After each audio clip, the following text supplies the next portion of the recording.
नमस्कार।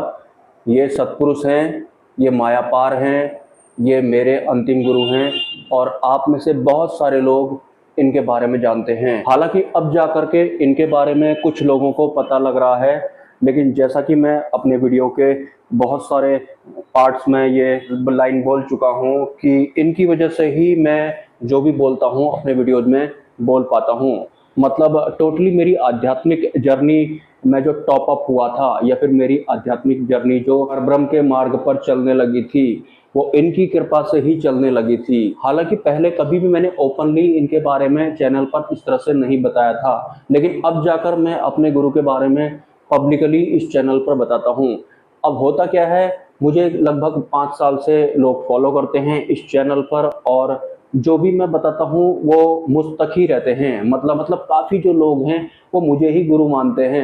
मैंने बहुत सारे लोगों को पर्सनली अपने गुरुजी के बारे में बताया और मैंने बोला कि आपकी आगे की यात्रा अब इनके साथ होने वाली है। लेकिन काफ़ी सारे लोगों ने मुझे जवाब दिया कि हम तो आपको जानते हैं, हम तो आपको ही गुरु मानते हैं। चलो माना कि आप मेरे ज्ञान की रिस्पेक्ट करते हैं, लेकिन अब आपकी जो आध्यात्मिक यात्रा है अगले पड़ाव में जा रही है और उस पड़ाव में जाने के लिए जो मुझे करना था, जैसा कि मैं इस चैनल के बहुत सारे लोगों को तैयार करता हूँ, वो मैंने कर दिया है। लेकिन फिर भी बहुत सारे लोग ऐसा कहते हैं कि हम तो आपको ही गुरु मानते हैं। चलो माना आप मेरी रिस्पेक्ट करते हैं, लेकिन आपकी जो यात्रा है अब इनके साथ होने वाली है, तो अब आपको इनको फॉलो करना है। जिस तरह से मैं सिद्धि मार्ग पर एक वक्त हुआ करता था, वो मेरी यात्रा वहीं तक थी। उसके बाद मेरी जो यात्रा थी मेरे अंतिम गुरु के साथ आगे चल रही है। तो ठीक उसी तरह से आपकी यात्रा भले ही सिद्धि मार्ग में हो या फिर मुक्ति मार्ग में हो या फिर सिर्फ मुझ तक ही हो, लेकिन अब अगर मैं आपसे कह रहा हूं कि आपकी आगे की यात्रा इनके साथ होने वाली है,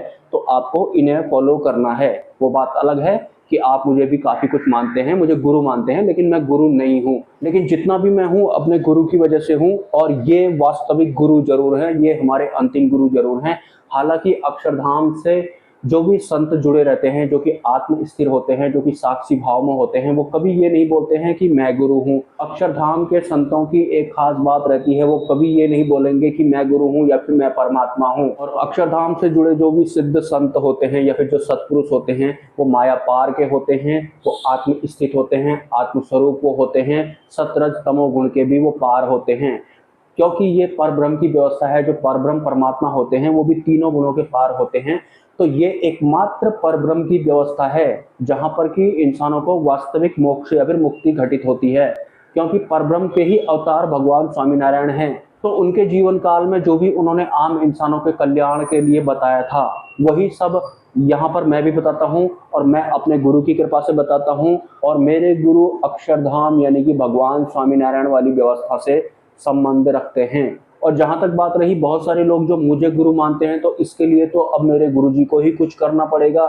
लेकिन फिर भी मैं आपसे कहूंगा कि आप लोगों के जो वास्तविक गुरु हैं ये हैं, और इन तक पहुंचाना ही मेरा इस तरह के वीडियोस बनाने का मकसद होता था या फिर संकल्प होता था। मुझे तो मेरा काम वैसे ही करना होगा जैसे कि मैं आज तक करता आया हूं, लेकिन जिन लोगों को अंतिम गुरु प्राप्त हो चुके हैं उन्हें फॉलो करना है, उनके सानिध्य में रहना है।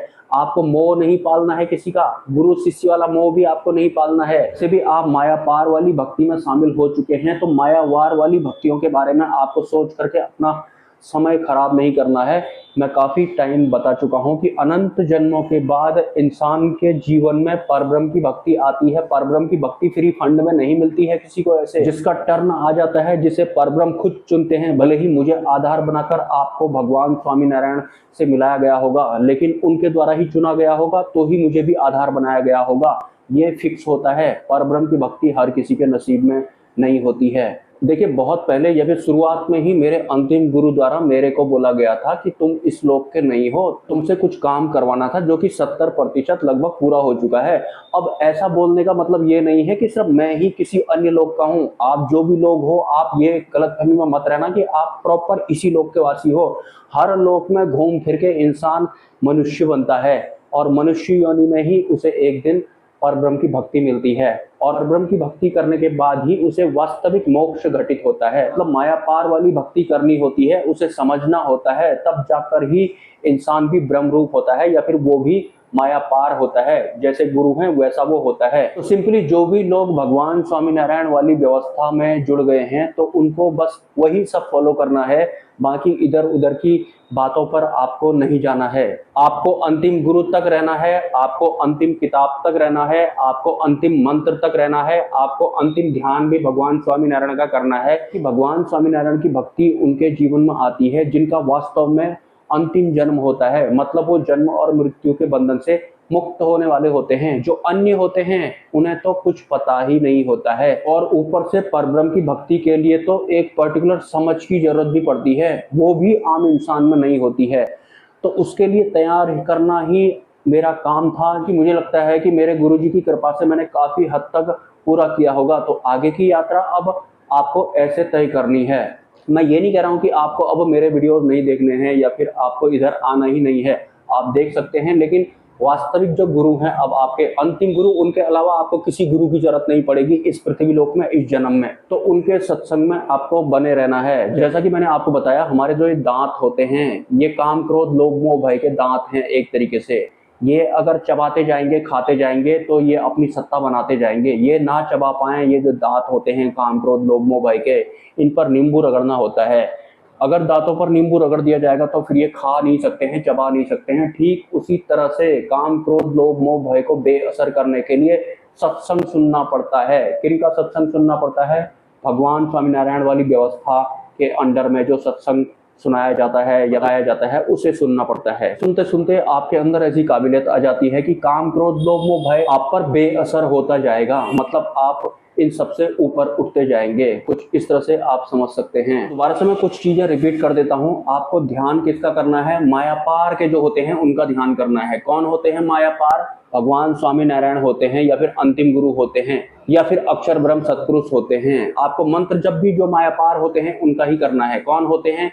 बस यही तीन होते हैं। आपको भक्ति किसकी करनी है? माया पार की भक्ति करनी है, मतलब आपको भगवान स्वामीनारायण की ही भक्ति भी करनी है। आपको मायावार वाली भक्तियां नहीं करनी है।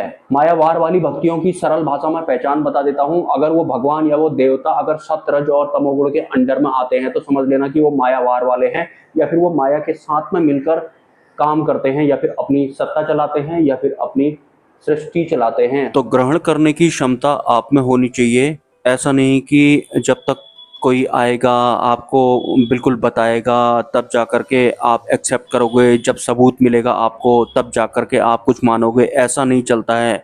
अगर आपको कुछ बताया जा रहा है तो आप में ग्रहण करने की क्षमता होनी चाहिए। आपको क्षमता बनानी पड़ेगी, पात्रता आप में होनी चाहिए कि कैसे अब आगे जाना है। जो परमात्मा की तरफ खुद बढ़ेगा उसकी तरफ परमात्मा बढ़ते हैं।